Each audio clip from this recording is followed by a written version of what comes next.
तमाम सैमसंग के मॉडल्स को FRP करने के लिए और उसका गूगल अकाउंट रिमूव करने के लिए सिंपल सा एक ट्रिक है और ये एक सॉफ्टवेयर है।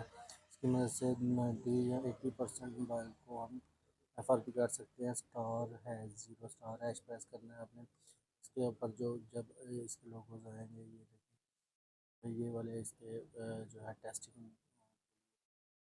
आपने आना है। और उसके बाद आपने मोबाइल को कनेक्ट करके FRP पर प्रेस करना है और आपका FRP स्टार्ट हो जाएगा दोस्तों। ये तकरीबन 80% मोबाइल्स को FRP कर देता है।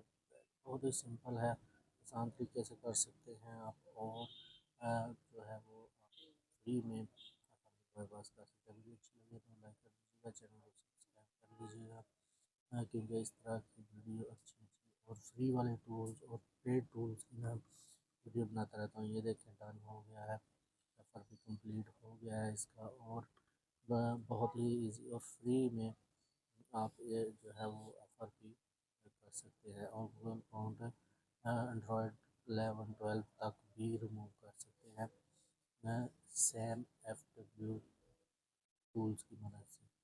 तो ये देखें, FRP कंप्लीट है, डन है।